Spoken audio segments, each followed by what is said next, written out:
भेनेजुएला र अमेरिका के यी दुई देश साँच्चै युद्धको मैदानमा उत्रिन लागेका हुन्? आजभोलि सामाजिक सञ्जालमा यस्तै दाबीहरू जताततै देखिन्छन्। तर हल्ला र यथार्थबीचको भिन्नता के हो त?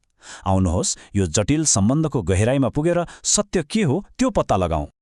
सामाजिक सञ्जाल खोल्ने बित्तिकै यस्ता हेडलाइनहरू देखिन्छन् हैन त? अमेरिकाले भेनेजुएलामाथि आक्रमण गर्यो। यस्ता दाबीहरू त आगोको मुस्लो जस्तै फैलिरहेका छन्, जसले संसारभरि एक किसिमको तरङ्ग नै ल्याएको छ। अनि कुरा यतिमा मात्रै कहाँ सकिन्छ र? एक्कासी अर्को सनसनीपूर्ण खबर आउँछ। राष्ट्रपति निकोलास मदुरोलाई पक्राउ गरियो।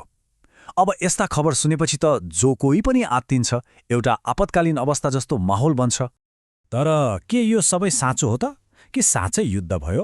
राष्ट्रपति पक्राउ परेका हुन् कि यो सबै कुनै ठूलो राजनीतिक खेलको हिस्सा मात्र हो?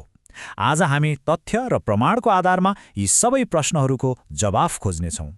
ल अब सुरु गरौँ अनलाइनमा चल्ने हल्ला र वास्तविकता छुट्याउन।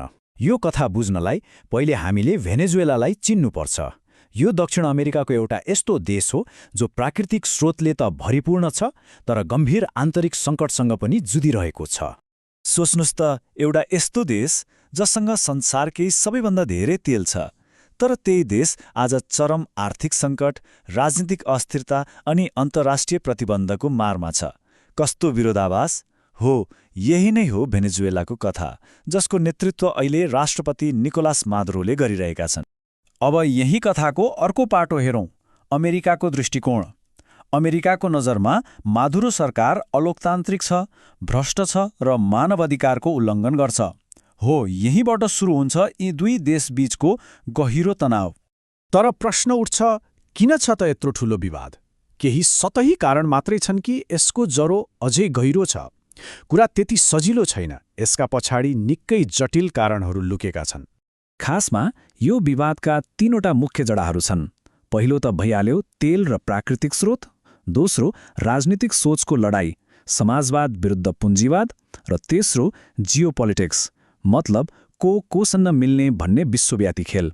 ल एक एक गरेर यी सबैलाई बुझौँ है त। सबैभन्दा पहिलो र सायद सबैभन्दा ठूलो कारण, तेल। भेनेजुएलाले के गर्यो भने आफ्नो तेल उद्योगलाई सरकारी बनाइदियो, अर्थात् राष्ट्रियकरण गर्यो। यसले गर्दा त्यहाँ काम गरिरहेका अमेरिकी कम्पनीहरूलाई त ठूलो घाटा भयो नि। उनीहरूको पहुँच नै लगभग बन्द भयो, जुन अमेरिकाको आर्थिक स्वार्थमाथिको सिधा चोट थियो। अब दोस्रो कारणमा जाउँ, त्यो हो विचारको लडाई। भेनेजुएलामा छ समाजवादी सरकार, अमेरिकामा छ पुँजीवादी। एउटाले सरकारलाई ठूलो मान्छ, अर्कोले निजी कम्पनी र बजारलाई। अब यी दुई ठिक उल्टो धारको कुरा कसरी मिल्नु? यो वैचारिक भिन्नताले सम्बन्धमा सधैँ दरार ल्याएको छ। अनि तेस्रो कारण, जियोपोलिटिक्स। यो भनेको मेरो दुश्मनको साथी मेरो पनि दुश्मन भने जस्तै हो। भेनेजुएला रुस, चीन, इरान र क्युबा जस्ता देशहरूसँग नजिक छ, जो अमेरिकाका प्रमुख प्रतिस्पर्धी हुन्। अब अमेरिकाको आफ्नै आँगनमा उसका विरोधीहरूको उपस्थिति, यो कुरा वाशिंटनलाई कसरी मन पर्न सक्छ र? ल अब सबैभन्दा ठूलो प्रश्नमा फर्कौं, जसले यो सबै बहस सुरु गरायो। के राष्ट्रपति मादुरो साँच्चै पक्राउ परेका हुन् त? के हो यो हल्लाको सत्यता? यसको सिधा र स्पष्ट जवाब छ, होइन। अहिलेसम्म कुनै पनि भरपर्दो अन्तर्राष्ट्रिय समाचार संस्था वा आधिकारिक निकायले यो कुरा पुष्टि गरेको छैन। यो केवल एक आधारहीन हल्ला हो। तर यो हल्ला त्यसै चलेको भने होइन, यसको पछाडि एउटा कारण छ। वास्तवमा अमेरिकाले मादुरो र उनका मानिसहरूमाथि ड्रग तस्करी, भ्रष्टाचार अनि नार्को टेररिज्म जस्ता एकदमै गम्भीर आरोपहरू लगाएको छ। अनि मान्छेहरू झुक्किएको ठाउँ नै यही हो। अमेरिकाले मादुरोलाई पक्राउ गरेको छैन, तर के गरेको छ भने उनलाई पक्राउ गर्न मद्दत गर्नेलाई करोडौं डलरको इनाम दिने घोषणा गरेको छ। अब इनाम घोषणा गर्नु र पक्राउ गर्नु, यी दुईवटा बिल्कुलै फरक कुरा हुन्, होइन र?